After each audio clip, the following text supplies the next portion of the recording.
అదే RTV app వార్తల్ని క్షణాల్లో చదివే అవకాశం ఉంటుంది. ఒక న్యూస్ పేపర్, ఒక టెలివిజన్ ఛానల్ మీ చేతుల్లో ఎప్పుడూ ఉంటాయి.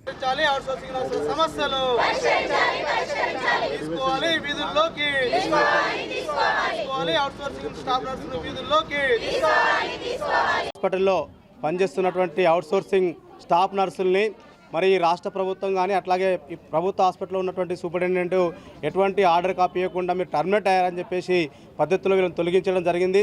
అయితే నిన్నటి రోజున ఈ సమాచారం తెలిసిన తర్వాత వెంటనే హాస్పిటల్ ముందు కూడా ఆందోళన నిర్వహించాం.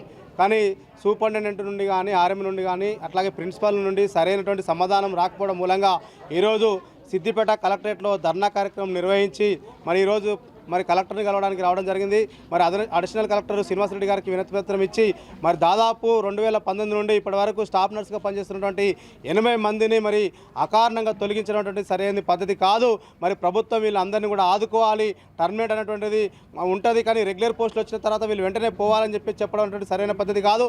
ఈ 80 కుటుంబాలని ప్రభుత్వం ఆదుకోవాలని చెప్పేసి సిఐటిగా మేము డిమాండ్ చేస్తున్నాం. ఇప్పటికైనా ఈ రాష్ట్ర ప్రభుత్వం కానీ అట్లాగే ఇక్కడ జిల్లాలో ఉన్నటువంటి కలెక్టర్ కానీ అధికార యంత్రాంగం కానీ స్పందించి ఈ 80 మంది కుటుంబాలని ఆదుకోవాలి, వీళ్ళని విధుల్లోకి తీసుకోవాలి, వీళ్ళని రెగ్యులరైజ్ చేయాలి.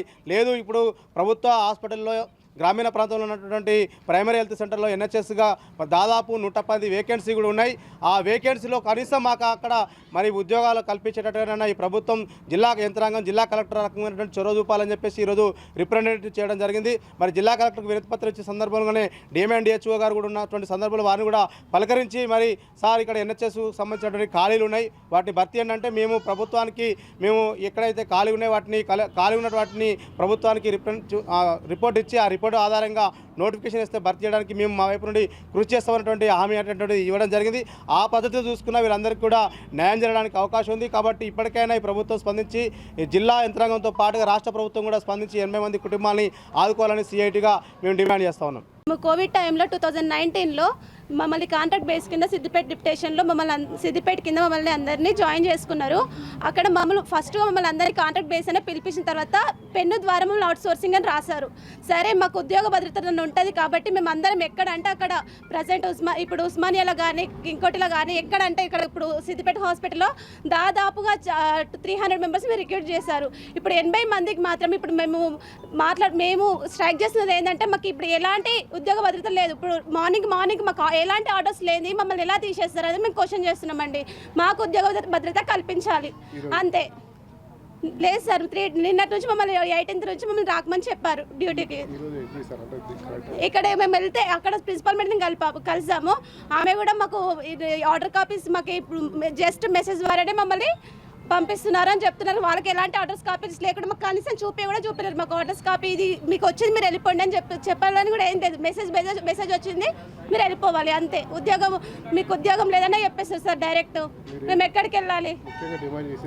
మాకు ఎన్హెచ్ఎం కింద కావాలి కనీసము. మేము ఇప్పుడు ఇన్ని రోజులు చేసినాం. కోవిడ్ టైంలో చాలా మంది కోవిడ్ ఎఫెక్ట్ అయిన వాళ్ళు చాలా మంది ఉన్నారు సార్. ఇప్పటికి వరకు మేము ఎవ్వరం కూడా మాకు కోవిడ్ వచ్చిందని మేము ఎవరికి చెప్పుకోలేము. ఎందుకంటే మాకు ఉద్యోగ భద్రత కల్పిస్తున్నారు కాబట్టి మేము ఉన్నాము. ఇప్పుడు డైరెక్ట్ రోడ్ మీద నిలబెట్టేస్తారు సార్ మమ్మల్ని. సార్ మా దగ్గర మేము లెటర్ సబ్మిట్ చేసాం సార్. ఇప్పటికైతే అది సబ్మిట్ చేసాము. మరి మాకు ఎలాంటి రెస్పాన్స్ అనేది లేదు. కలెక్టర్ ఆఫీస్ ముందు మేము సబ్మిట్ చేసాం. ప్రజా దర్బార్లో కూడా మేము ఇన్ఫార్మ్ చేసాం సార్. కోవిడ్ బ్యాచ్లో జాయిన్ అయ్యాం సార్. అప్పటి నుంచి ఇప్పటి వరకు 4 years అవుతుంది సార్ మేము జాయిన్ అయ్యి.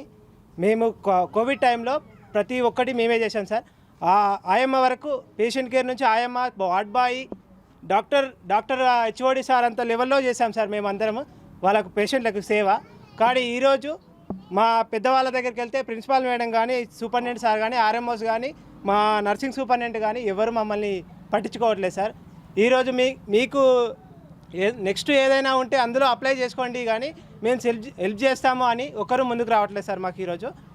సో మేము కాబట్టి ఇన్ని రోజులైనా 80 కుటుంబాలు రోడ్డు మీద పడ్డాయి సార్. మాకు ఏదన్నా ఒక దారి చూపియండి అని ఈరోజు మేము కలెక్టరేట్కి వచ్చాం సార్. కలెక్టరేట్కి వస్తే అక్కడ సార్ బిజీగా ఉన్నారు. అయినా కానీ మమ్మల్ని పట్టించుకున్నారు సార్. కలెక్టర్ సారు మమ్మల్ని స్పెషల్గా తీసుకొని సారు ఆ లెటర్ తీసుకొని బాబు మేము అక్కడి వరకు తీసుకెళ్తాము అని చెప్పేసి తెలంగాణ సీఎం లెవెల్లో తీసుకెళ్తా అని చెప్పేసి మాకు మాట ఇచ్చారు సార్. సార్ దగ్గర కలిసాము.